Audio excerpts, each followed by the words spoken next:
Over the past couple of years, thousands of developers across major studios have lost their jobs. Artists, programmers, and designers. People who have spent years working on some of the biggest titles in the world suddenly find themselves without work. And what makes this situation confusing is that from the outside, gaming has never been bigger. More players, more revenue, more attention than ever before. So how can both things be true at the same time? Firstly, let's rewind and go back to the early days of the gaming industry. Ever since its inception, the gaming industry has been on a popular rise and never looked like stopping. The biggest years for the industry was during the rise of the mobile phone and the internet. This led to the industry powering to hundreds of billions of revenue, with companies like Xbox creating the first live gaming subscription service with Xbox Live, Blizzard tapping into the massive multiplayer online MMO subscription market, and Apple solidified their way into the mobile gaming with the Apple iPhone. Since then, it has only continued to increase massively in revenue, with mobile gaming making a huge chunk of the total revenue at around $85 billion as of 2020, and PC and console gaming making around $75 billion combined, and with the new and emerging sectors of VR and cloud coming to the forefront of gaming culture. During this time, gaming didn't just grow, it became mainstream.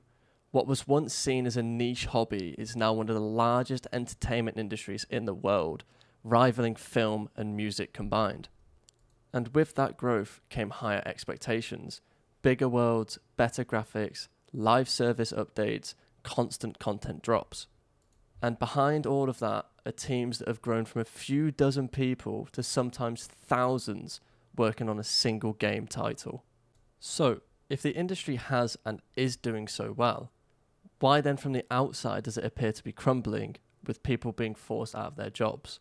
Let's take a closer look into it. Let's go back to 2019, more specifically the COVID-19 pandemic.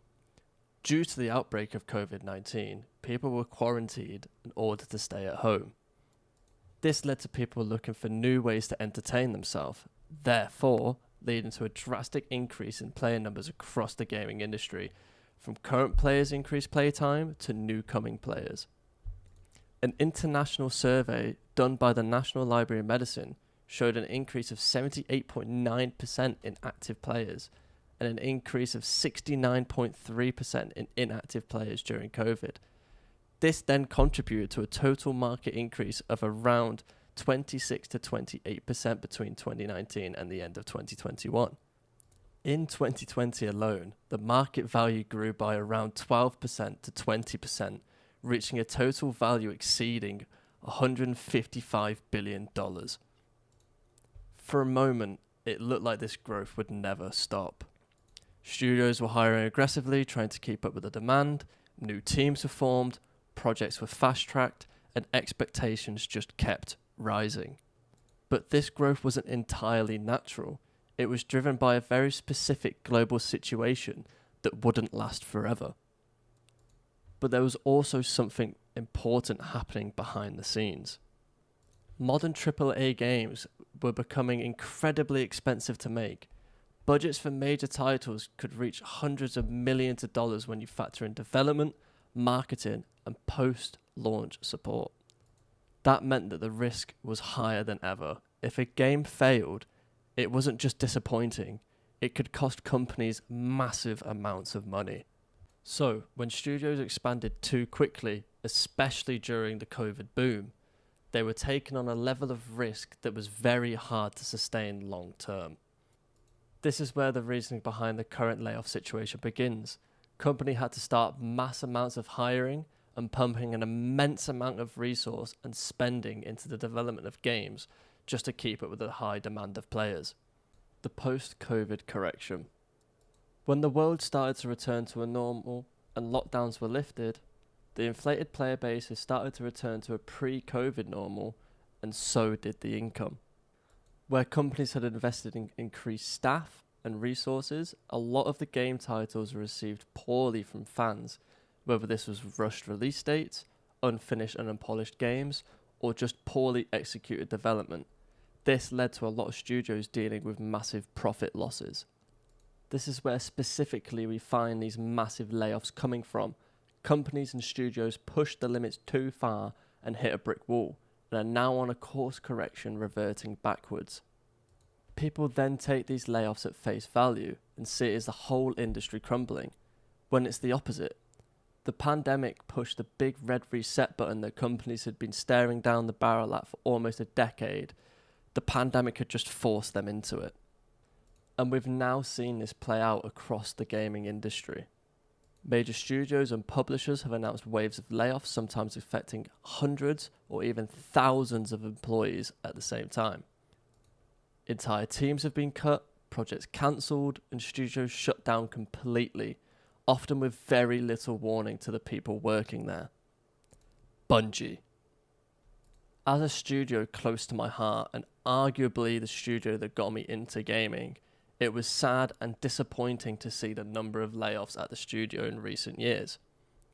On July 31st of 2024, Bungie announced a significant restructuring, which resulted in the layoff of 220 employees, equivalent to around 17% of their entire workforce.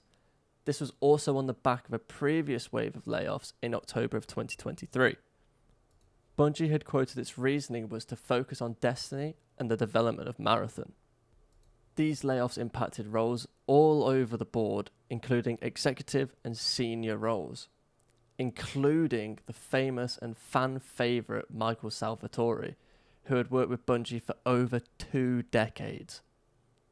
It also didn't help when the previous CEO of Bungie, Pete Parsons, spent over $2.4 million on a classic car collection while handing out all of these layoffs, which without shock was received poorly, ultimately leading to him stepping down. It's also important to remember these aren't just numbers.